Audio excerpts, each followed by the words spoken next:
Hello friends, आज video माध्यम मु आपको कोआलिशन पॉलिटिक्स बा मेंटो राजनीति विषय जनइबी।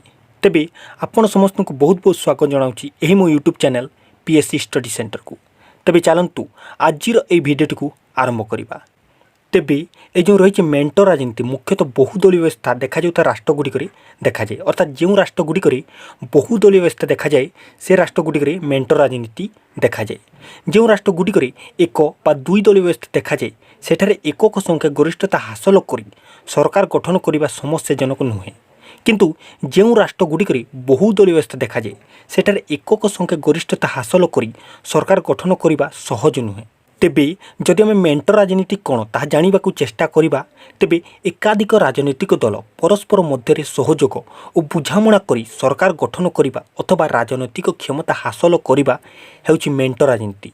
जदि मु आपनकु एहाकु सरल भाव में जनइबी, तेबे जेतेबेले कौनसी गोटे राजनीतिक दल एकक भाव में संख्या गरिष्ठता हासिल करि न पारिथांती, सही समय एकाधिक राजनीतिक दल मिसी संख्या गरिष्ठता प्रमाण देइथांती एवं सरकार गठन करिथांती, जहाकु कि मेंटो सरकार बा मेंटो राजनीति कहा जाए।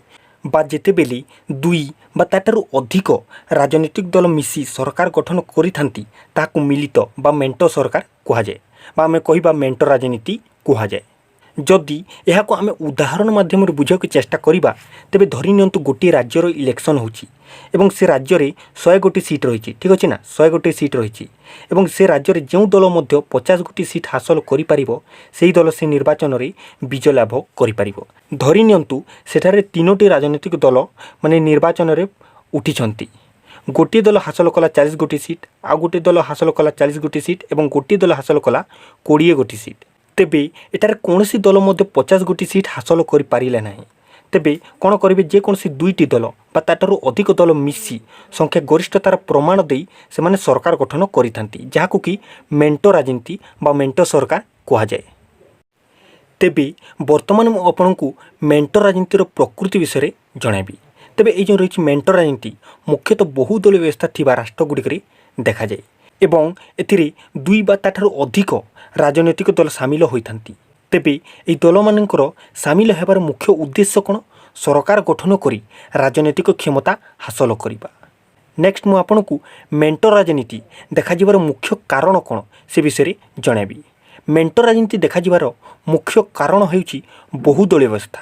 ବହୁଦଳୀୟ ବ୍ୟବସ୍ଥାରେ କ'ଣ ହୋଇଥାଏ, ଦୁଇରୁ ଅଧିକ ରାଜନୈତିକ ଦଳ ଦେଖାଯାନ୍ତି ଏବଂ ଏଠାରେ କୌଣସି ଗୋଟିଏ ଦଳ एकक भाव में संख्या गरिष्ठता हासिल करी सरकार गठन करने सहज नुहे, जो मेंटो राजनीति देखा जाए, जो दुई बा ताठारु अधिक राजनैतिक दल मिसी सरकार गठन करिथांती।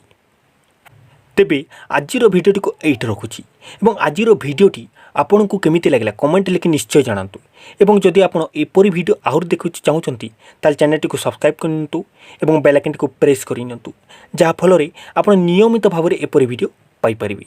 तबे चलतु आजिर भिडियोटी को एइठ रखुची। धन्यवाद।